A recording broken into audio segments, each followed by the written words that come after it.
Penyembuhan seorang lumpuh. Pada suatu hari Petrus dan Yohanes pergi ke Genisah. Setiap hari seorang lelaki yang lumpuh selama hidupnya dibawa dan ditempatkan di pintu gerbang indah Genisah, sehingga ia dapat meminta sedekah dari orang-orang yang memasuki Genisah. Ketika melihat Petrus dan Yohanes, ia meminta uang kepada mereka. Mereka menatap orang itu, dan Petrus berkata, "Pandanglah kepada kami." Maka pengemis itu memandang mereka dan berharap mendapatkan sesuatu. Kemudian Petrus berkata, "Aku tidak memiliki perak maupun emas, tetapi aku akan memberikan apa yang kumiliki kepadamu. Dalam nama Yesus Kristus dari Nazaret, berjalanlah." Kemudian ia menggandeng orang itu dengan tangan kanan dan membantunya berdiri. Dengan segera kaki dan lututnya menjadi kuat, ia meloncat-loncat dan mulai berjalan. Kemudian ia memasuki Genisah bersama mereka, berjalan, melompat-lompat dan memuji Allah.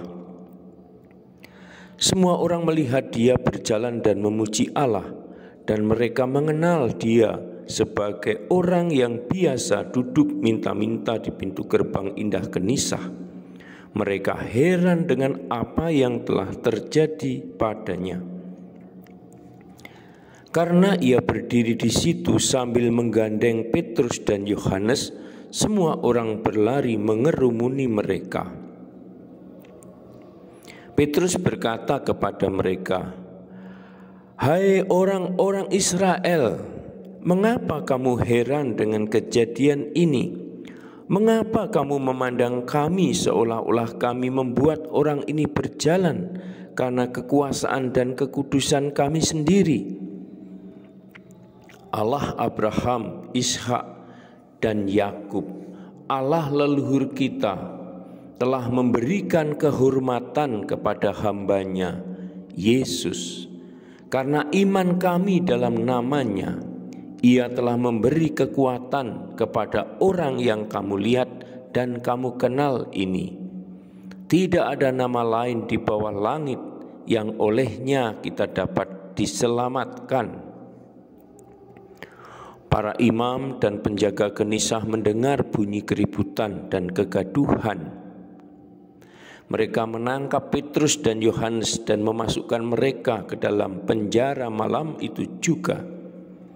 Sementara itu, banyak orang yang mendengarkan Petrus percaya kepada Yesus dan bergabung dengan para pengikutnya.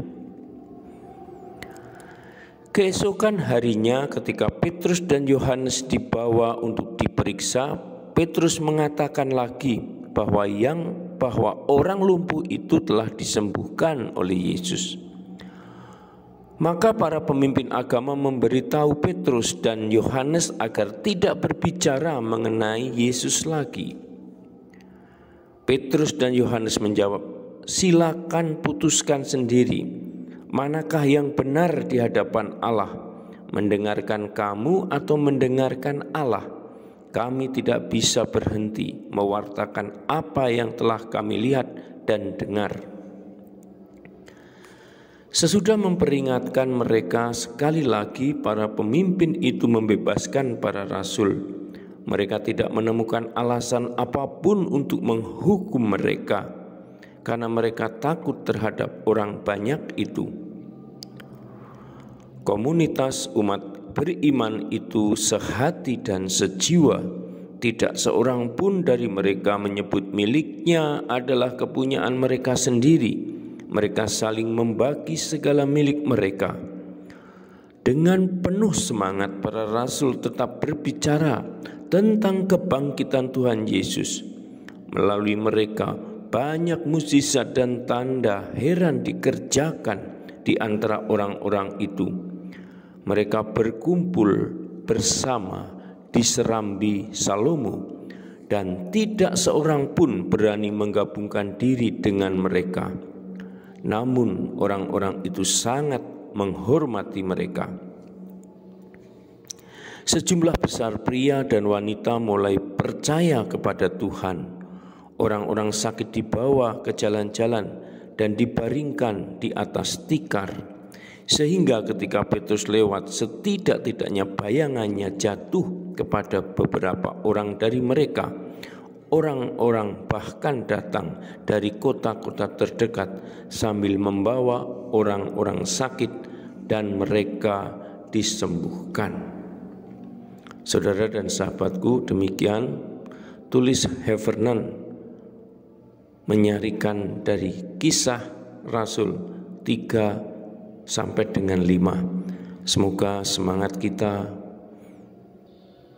hidup kita juga dikobarkan melalui kisah-kisah ini.